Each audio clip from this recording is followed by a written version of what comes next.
Senhoras e senhores, o quinto painel vai abordar o tema agora, a China nas relações entre Ásia e América Latina. Convidamos para esse painel o senhor Maurício Mesquita, economista-chefe do setor de comércio e integração do Banco Interamericano de Desenvolvimento.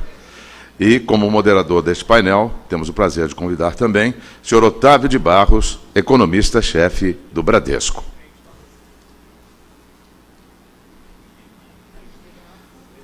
E vamos imediatamente passando a palavra ao senhor Otávio de Barros para a apresentação do nosso palestrante. Bem, boa tarde a todos. Eu só quero dizer que é um privilégio para mim reencontrar um grande amigo de mais, 25 anos. Sem nenhum exagero, hein? Vou falar uma coisa para todos aqui, acreditem, estamos diante de um dos melhores economistas brasileiros, que eu, muito rodado, já tive a oportunidade de acompanhar os trabalhos. É um cara seríssimo, que tem uma produção densa, consistente, muito rica. E é um privilégio nós termos aqui hoje o Maurício Mesquita Moreira, que é o economista principal do IDB, do BID, economista-chefe, né, para questões ligadas ao comércio e à integração. Então, nós estamos com um tempo bastante apertado para a gente otimizar isso. O Maurício faz a sua apresentação, depois eu faço uma pergunta e talvez tenhamos tempo para uma ou duas perguntas da plateia. Maurício, a palavra é sua. Tá bom. Obrigado, boa tarde. Vou, ser o mais breve possível. Queria agradecer o convite do Conselho, dizer que me alegra muito que o BID pôde apoiar esse evento. Agradecer aos que bravamente permaneceram até o fim do seminário.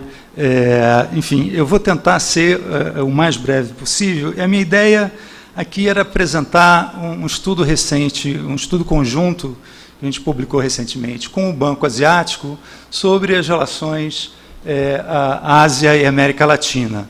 Na verdade, uma tentativa de ir mais além da discussão com a China. Acho que ajuda a colocar a China dentro desse quadro mais geral da relação com a Ásia, né? E tinha pelo menos três desafios, né? Quer dizer, um é tentar dizer algo novo sobre esse tema. Acho que a literatura que mais cresce recentemente é a relação América Latina com a Ásia, sobretudo com China. Então, a ideia era tentar, ir mais além do que já estava escrito nesse sentido.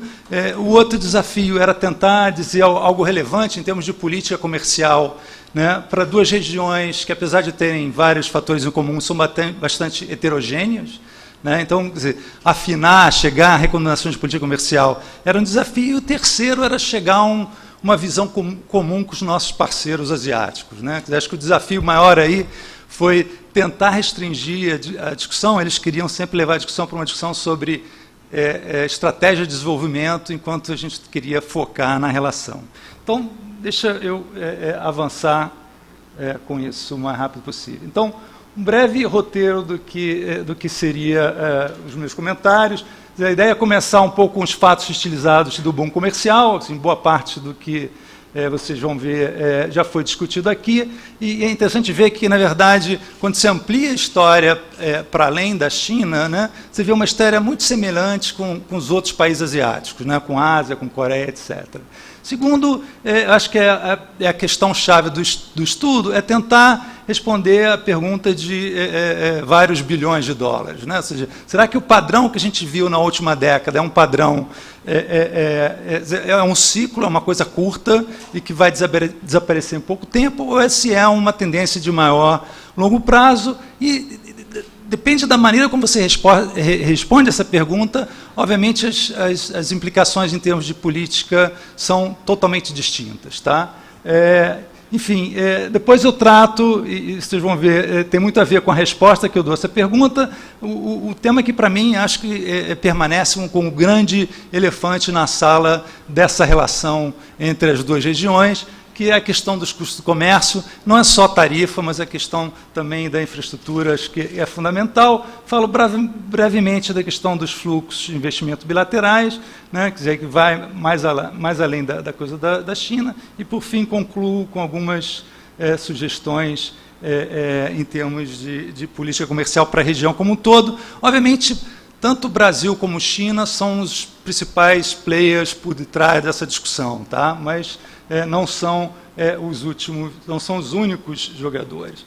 Então, aqui um pouco para ilustrar, quer dizer, a participação da Ásia no comércio da América Latina explodiu na última década. Não é só um fenômeno China, né, que obviamente a China explica metade desse crescimento, mas você pega uma série longa, né, do início do século XX, não tem precedentes. Em 2011 chegou a quase 23% do total do comércio da América Latina. Você tem uma grande assimetria em relação à participação da América Latina no comércio com a Ásia. Você teve o ciclo japonês, que chegou a 4%, e, enfim, você tem essa recuperação com a China. Mas, claramente, quer dizer, há uma assimetria, e do ponto de vista da América Latina, e claramente esse é o caso do Brasil também, você não tem precedente na história econômica, seja da região, seja do país, uma importância, quer dizer, que a Ásia tem uma importância tão grande nas suas relações comerciais.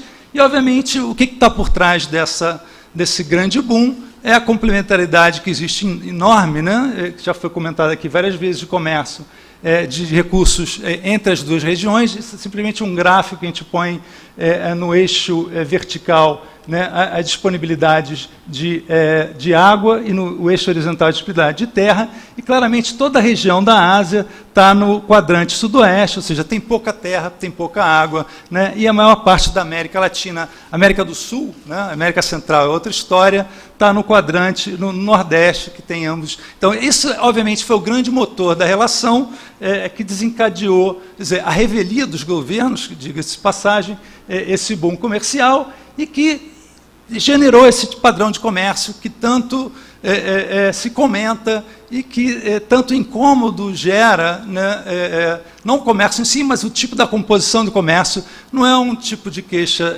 exclusiva no Brasil, você vê esse tipo de queixa em outros países da região, que é a ideia de que a gente exporta commodities, tem um superávit, né, crescente, perdão, em mineração e agricultura, e um déficit crescente gigantesco na área de manufatura. Tá? Outro fato estilizado importante dessa relação é que é super heterogêneo, como eu tinha mencionado antes, ou seja, são duas Américas Latinas, a América Central e a América do Sul. A América Central claramente não tem, em México, não tem uma complementaridade óbvia com a China, né? E o que você vê, aqui o que eu tentei colocar é a balança comercial como porcentagem do comércio total, né? Então, primeiro, o comentário é que é muito similar ao que passa com todos os países asiáticos, né? Ou seja, segundo é que você tem essa distinção entre América Central e América do Sul, né? No caso, por exemplo, América Central e do México, praticamente todo o comércio é só importação da Ásia. Quer dizer, eles exportam praticamente nada, ou seja, todo o impacto da emergência da China e do resto da Ásia foi via importação, enquanto que a gente sabe que na América do Sul, o Brasil, inclusive, pela complementaridade que existe, tem uma relação mais balanceada. Quer dizer, não há nada na teoria econômica que sugira que países têm que ter comércio bilateral equilibrado, mas, obviamente, tem implicações do ponto de vista da economia política que a gente não pode ignorar. Isso, claramente, no caso do México, por exemplo, gera uma situação de conflito permanente. Tá? Bom, a grande pergunta. Eu diria, eu acho que, por tudo que foi dito aqui, quer dizer, eu estou longe de ser um especialista em agribusiness, mas por mais que você pense, que você analise os fundamentos e olhe o grau de escassez de recursos naturais que tem, e aí o jogo não é só a China, quer dizer, a Índia tem uma escassez de recursos naturais ainda mais grave, né, do que no caso da China. Enfim, quando você olha esses fundamentos, é difícil pensar que isso é um ciclo curto de commodities. Né? Quer dizer, na verdade, quer dizer, o que leva a gente a pensar, quando a gente olha esses números, aí é simplesmente a disponibilidade de terra, África e América Latina comparado com o resto da Ásia, né? Quer dizer, que para que esses países continuem a crescer, as taxas que eles vêm crescendo, eles vão ter que, inexoravelmente, continuar importando alimentos e minerais a grandes taxas. Tá? Então, não é só esse tipo de estatística, mas quando você tenta pensar a coisa em 20, 30 anos à frente e olhar as coisas, as tendências pelo lado da oferta, né, desse tipo de recursos naturais, né, e olhar a questão pelo lado da demanda, pelos dois lados, a tendência no sentido dessa escassez se agravar, né? Tanto pela questão de urbanização, ou pela questão de aumento da renda, por maior demanda de proteínas, tudo isso sugere que, obviamente, o ciclo não vai acabar, mas que a tendência é no sentido de você ter uma demanda dinâmica com relação a esse tipo de bens. Uma outra questão importante, obviamente, não se pode esperar que essa demanda vai seguir crescendo indefinidamente. O que você nota na experiência dos outros países é que você tem uma curva em U, né? Ou seja, o consumo per capita de recursos naturais tende a cair à medida que aumenta a renda per capita. Tá? A grande questão aqui é quão distante países como China e Índia estão desse ponto de inflexão, que você poderia gerar algum tipo de preocupação e poderia dar uma indicação do quão longo seria, se essa é um ciclo e uma tendência. Tá? Então, o que a gente fez no estudo foi tentar estimar o mais sério possível, né? Obviamente tem sempre suas precariedades, né? É exatamente essa curva em U para uma série de commodities. Tá? Nesse caso, é o caso da soja e no caso da soja e do cobre. Né? E o resultado que a gente chegou, né, é que tanto China quanto Índia estão muito distantes, né, estão muito distantes desse ponto de inflexão. Né? E fazendo uma conta razoavelmente rigorosa, né? Assumindo, por exemplo, que a China cresça a 7% ao ano, né? Levaria, isso no caso do cobre, 35 anos para ela atingir um ponto de inflexão. Né? No caso da Índia, né, meio século para chegar a esse ponto. Então, é difícil pensar que isso seja um ciclo curto, né, na relação entre os dois países. Ou seja, a indicação é na direção de que isso é mais uma tendência e não um boom de curta duração. Uma outra questão que acho que é fundamental é que essa conjuntura de demanda e oferta, né, sugere que a gente vai estar vivendo num cenário, nessas próximas décadas, em que reverte um pouco aquela velha hipótese que a gente, enfim, conhece de perto do Prebisch, de que você estaria num cenário de tendência decrescente do preço relativo dos recursos naturais em geral. Tá? Então, quando você olha os dados a partir do início da década, a partir de 2000, né, você tem uma reversão clara, isso é o preço relativo dos recursos naturais, minerais e agricultura, você tem uma tendência clara à reversão dessa tendência, enfim, dessa queda, né, relativa dos preços agrícolas, e isso se confirma também quando você, tipo, olhando o mercado americano, que o mercado americano é o mercado mais aberto do mundo, né, e aqui são os índices de importação de bens de capital, né, e de bens de consumo, minerais e agricultura. Tá? Quer dizer, a tendência é muito clara, ou seja, você tem mesmo não ajustando por ganhos de qualidade, se olhar o período de 80 para cá, na verdade o que está caindo em termos de preços relativos são os produtos industriais.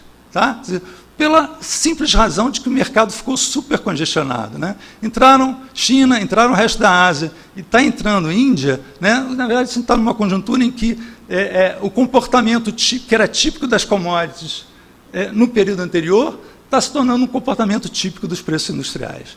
Enfim, em função desse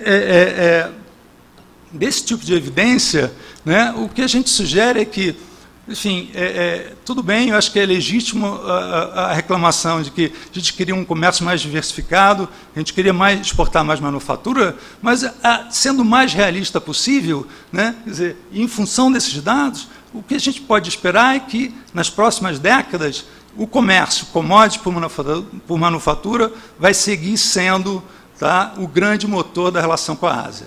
E se isso é verdade, isso significa que a estratégia comercial dos países da região, incluindo o Brasil, né, deveria ser focado nos obstáculos relacionados a esse tipo de exportação que impedem a diversificação que impedem a agregação de valor. Tá? Eu sei que meu tempo já deve ter 6 minutos. Tá bom. Então, rapidamente, uma palavra sobre esses obstáculos. Para mim, isso é claríssimo, né? Ou seja, quando você faz a conta, mesmo olhando só em tarifas, tá? Aqui eu vou, enfim, tem muito número, vou me concentrar só no, por exemplo, isso aqui é a tarifa média ponderada sobre as exportações da América Latina para a Ásia, né? Para diversas regiões da Ásia, né? Então, o que você nota é que, por exemplo, na Ásia Meridional, que inclui a Índia, né, você tem uma tarifa média, né, que vale aí entre 30% a 55%. Tá? Ou seja, é um tipo de barreira comercial quase que proibitiva, né, e que, obviamente, deveria estar no centro de todo o esforço comercial, não só com a China, né, mas países como a Índia e com outros países asiáticos. Tá? E o problema não é só o nível dessa tarifa, mas o problema da escalada tarifária. Né? Ou seja, quanto mais valor você agrega a esses produtos, isso é muito claro quando você olha a estrutura de proteção desses países, tá?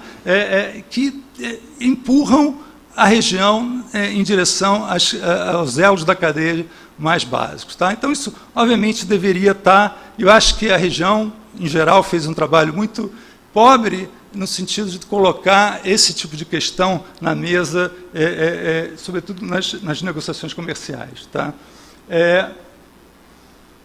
Outra questão fundamental é a questão dos custos de transporte, e aí, quer dizer, é óbvio que uma região ou um país como o Brasil, em que tem uma composição enorme, uma participação enorme de commodities, em que o componente de transporte é significativo no preço final, não pode ignorar, né, coisas como logística e custo de transporte. Né? O que a gente fez aqui foi tentar exatamente medir essa participação e comparar com a tarifa, né, em termos ad valorem. Né? Infelizmente, a gente só tem a parte das importações da América Latina vindas da Ásia. Tá? A gente não tem as exportações da América Latina para a Ásia, que teriam números ainda mais impressionantes. Tá? Mas o que a gente nota, na maioria dos casos, é que o custo de transporte, medido como valor, né, das importações, no caso, é similar ao custo das tarifas. Ou seja, não basta só atacar a agenda comercial tradicional. Tá? Quer dizer, tem que entrar numa agenda em que você olha, dizer, não é só porto, mas questões como concorrência em serviços de transporte. Quer dizer, acho que um exemplo muito claro também foi esse exemplo do Vale Max, né, que é a tentativa da Vale tentar se apropriar de parte, né, desses custos, reduzir esses custos, e a reação que a China, por exemplo, teve. Acho que isso deveria ser parte, claramente, de uma agenda comercial que não olhe somente a questão dos custos de comércio tradicional. Tá? A boa notícia aqui é que já existe uma tendência de um crescimento grande de acordos de livre comércio entre as duas regiões. Claramente, como vocês poderiam esperar, está centrado naqueles países em que não tem um setor manufatureiro significativo, né? Quer dizer, Chile e Peru são os países que lideram esse crescimento, né? Mas já chegam a 18 acordos nessa região, né? E se você considerar os 30 que estão, os acordos que estão em negociação, deve chegar a 30 acordos em 2020. Agora, sendo ultra realista, obviamente isso não é uma solução para todos os países da região. Claramente não vejo isso na agenda do Brasil, né, um acordo de livre comércio com a China, enfim. Mas é parte do instrumento que os negociadores têm, no sentido de tentar atacar aqueles obstáculos que eu comentei anteriormente. Tá? Palavra rápida sobre investimento, acho que isso já foi discutido aqui, tá bom. O Cláudio, enfim, olhou o caso do Brasil. Isso aqui é uma olhada para a região como um todo, Ásia e América Latina. Eu tenho assim, sérios problemas com esses dados de investimento. Né? Você fica nesse trade-off, ou usa dados do Banco Central ou dados de investimento anunciados. Você tem problema dos dois lados. Nesse caso, foi um capítulo preparado pelo Banco Asiático. Ele usou um survey do Financial Times, de investimentos greenfields anunciados, mas acho que apontam, você dá um pouco quais são os grandes fatos estilizados na área de investimento, né? Ou seja, um crescimento significativo do investimento asiático na América Latina e alguma coisa muito mais, enfim, modesta quando a gente olha os investimentos latino-americanos na Ásia.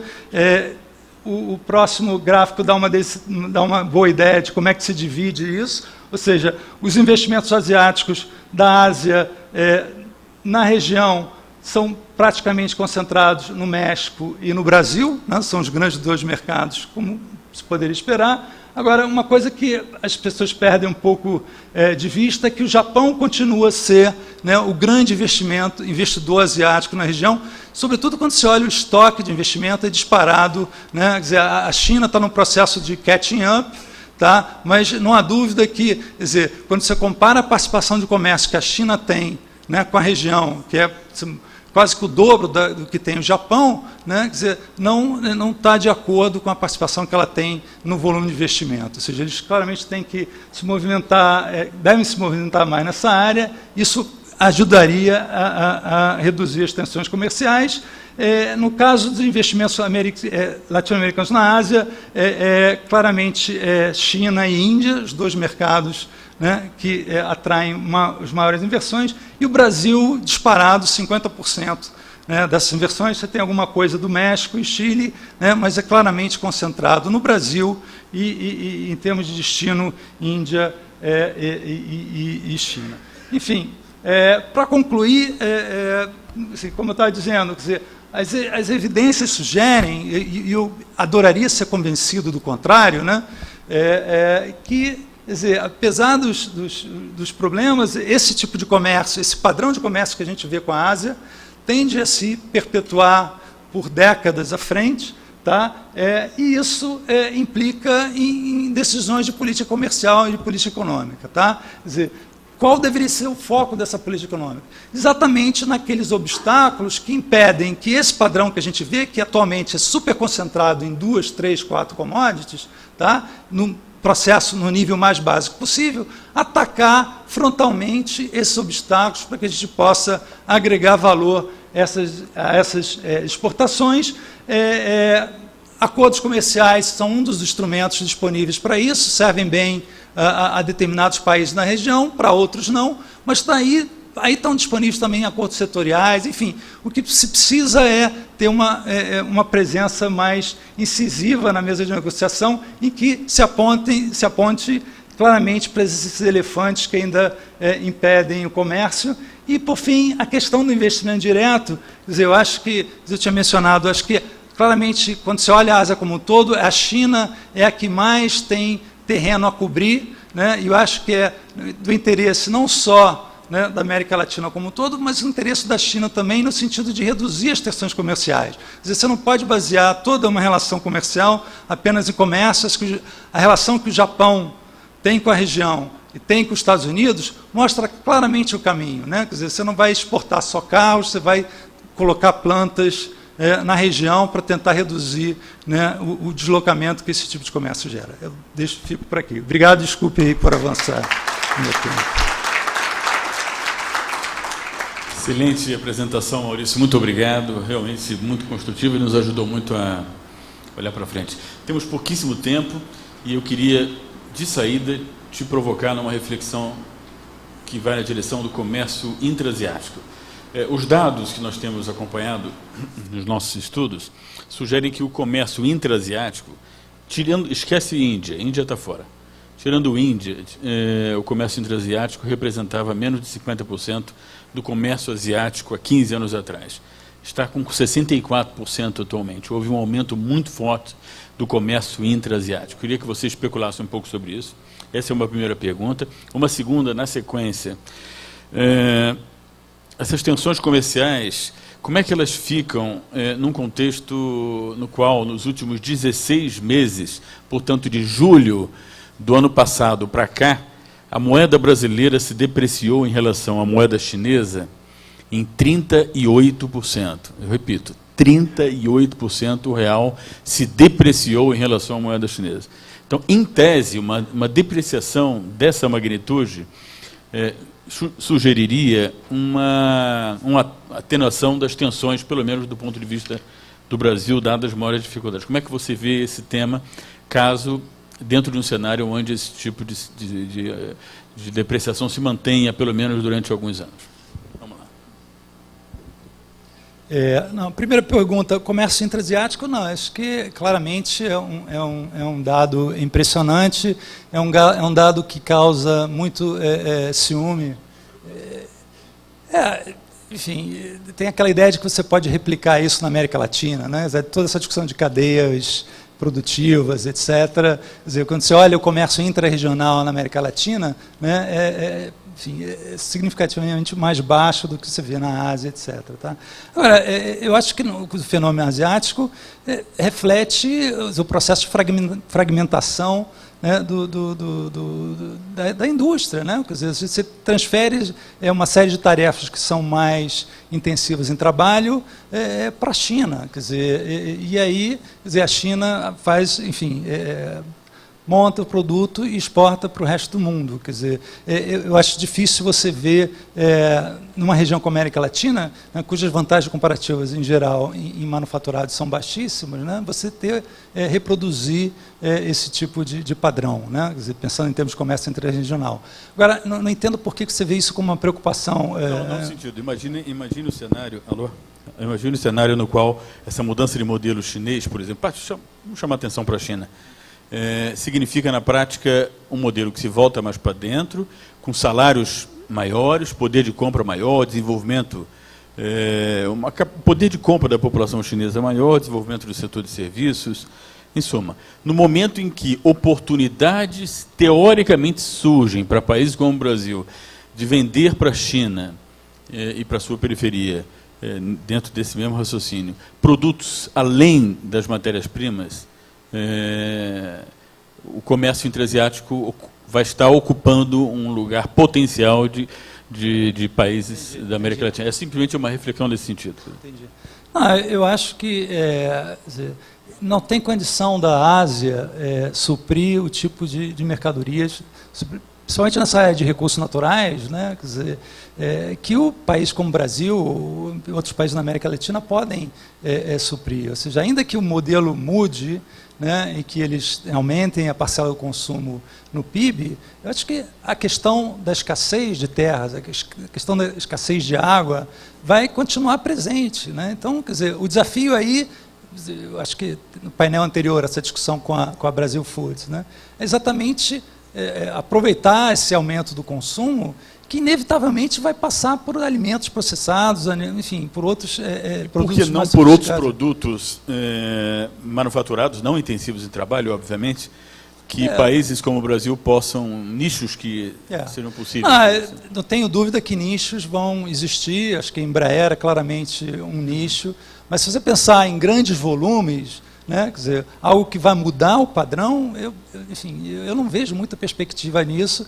Eu acho que a China tem 40% da população na agricultura, quer dizer, que vai transitar inevitavelmente para a indústria. Você tem toda, né, a população ainda no oeste do país. Quer dizer, acho que a pressão sobre salários ainda vai ser importante. Quer dizer, se você pensar além da China, né, quer dizer, pensar na Índia, que tem toda essa população, tem 60% da população na agricultura que não tem para onde ir, não vai para ser Haiti, né, quer dizer, se eles querem realmente reduzir a pobreza, vão entrar. Então, é difícil ver a América Latina ou o Brasil entrar, quer dizer, ser um parceiro forte em termos de suprir manufaturados para um país como a Ásia. Eu até entendo que manufaturados não, sobretudo os intensivos de trabalho, mas outros manufaturados, talvez houvesse alguma oportunidade olhando um horizonte um pouco mais dilatado. Aí a definição, manufaturados que agreguem valor a recursos naturais em geral. Serviços em geral. Serviços também. Vão bombar na China, vão bombar na Ásia, exato, serviços com essa mudança de modelo, né? Exato. Mas em tese, países como o Brasil teriam alguma coisa a exportar para a China, olhando no horizonte de 10, 15 anos à frente. Exato. Não, eu acho que tem, mas, de novo, eu acho que enfim, o Ele não vai motor... mudar. Você é realista, está o sugerindo... motor vai ser... Eu achei muito franca, muito... isso não quer dizer que vai ser o grão, vai ser enfim, a asa do frango. Ou seja, o padrão está dado. Mas a gente tem que alavancar em função desse tipo de vantagem que é óbvia. Né? Em relação ao câmbio, a questão das tensões que eu sugeri, 38% de depreciação em 16 meses. Não, eu acho que sem perspectiva de que isso mude substantivamente. Eu acho que é substancial, acho que certamente ajuda a reduzir a pressão competitiva que está sobre, enfim, o setor manufatureiro no Brasil, o setor manufatureiro no México, mas eu não sei se... eu não tenho... Abre um olhar diferenciado do investidor chinês no Brasil, pensando em exportar a partir do Brasil, mais do que ele pensava anteriormente? Claro que o Brasil não tem vocação exportadora fora matérias-primas, manufatureira, né? Até tem algumas. Não, eu acho que certamente... Mas você acha que isso pode abrir um novo horizonte, já que a moeda brasileira se depreciou também em relação às moedas da América Latina, até da Argentina? Exato.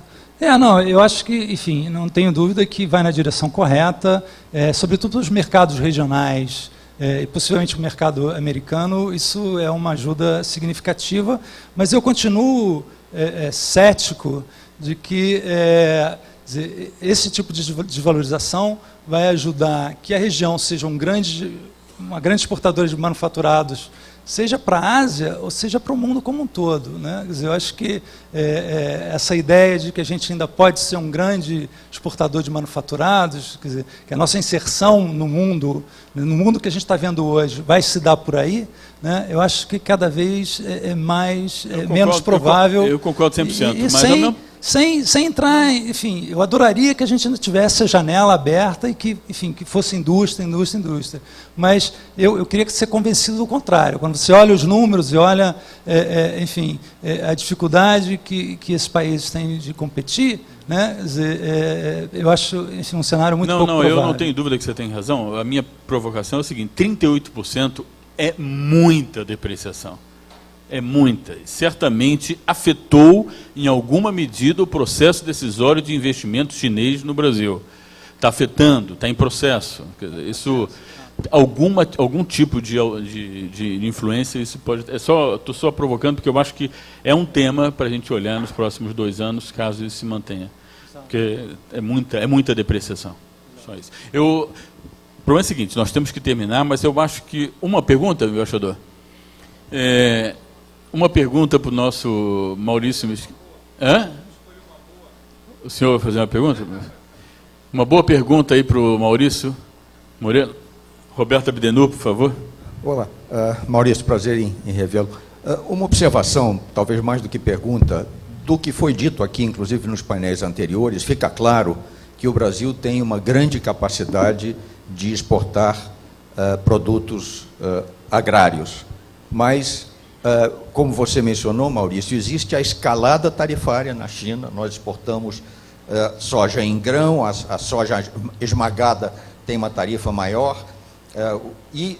Como disse o representante da Brazil Foods, eu diria, em outras palavras, existem pressões ou regulamentos, digamos, administrativos, para usar uma palavra, que forçam as empresas que se estabelecem na China a processar os produtos lá.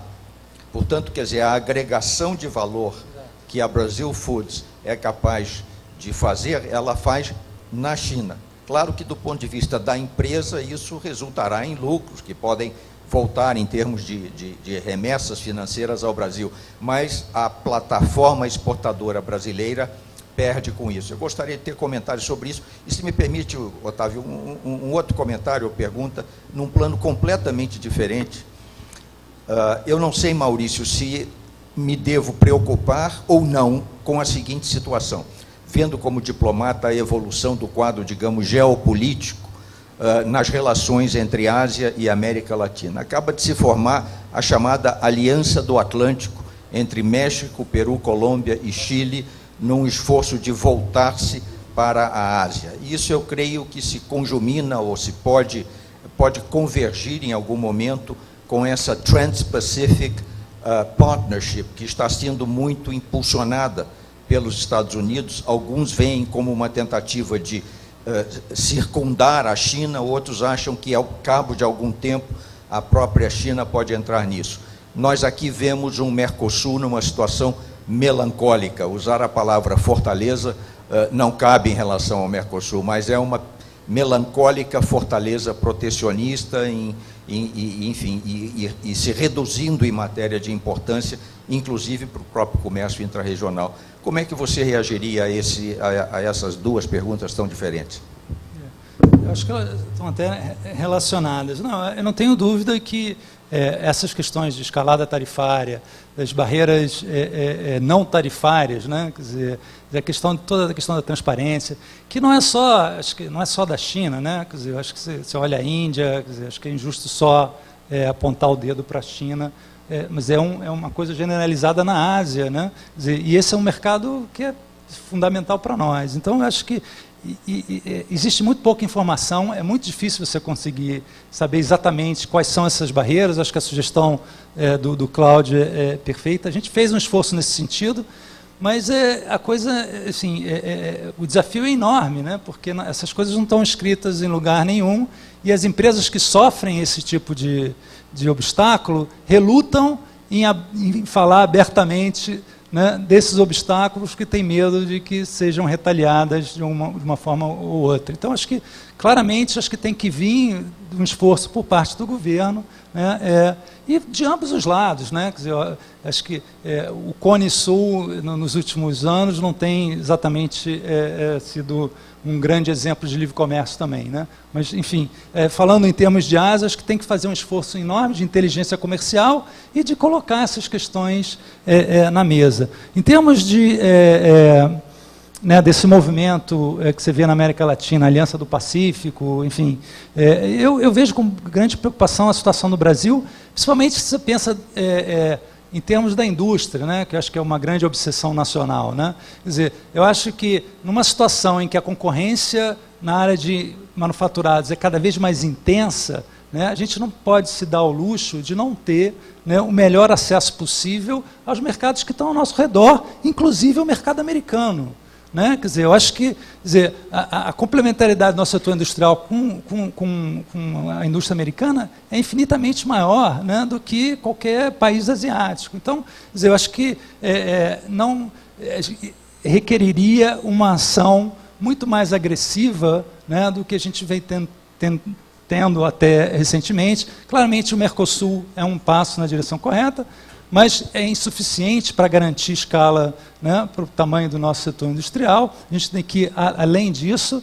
E eu vejo também, quer dizer, esse movimento em relação ao Pacífico, acho que a TPP, né, a Trans-Pacific Partnership, é interessante, inclusive, você vê o México, né, tentando se mover. Você não vê o México pensando em assinar um acordo de livre comércio com a China, né, por razões óbvias, né, mas você vê o México querendo se mover, fazer um acordo, já fez com o Japão, mas querer ter um acordo com a Coreia do Sul, enfim, com outros países asiáticos, cujo o conflito em termos de vantagens comparativas, né, não é óbvio, né? Você tem claramente oportunidades do ponto de vista do setor industrial nessa área. E se você consegue atacar, né, as barreiras que são existentes nessa área, né, ainda mais na área de recursos naturais, você abre uma perspectiva bastante positiva para o setor na região. É uma pena, mas infelizmente nós vamos ter que terminar, o nosso evento está chegando ao fim. Eu vou passar primeiro uma salva de palmas ao Maurício Mesquita.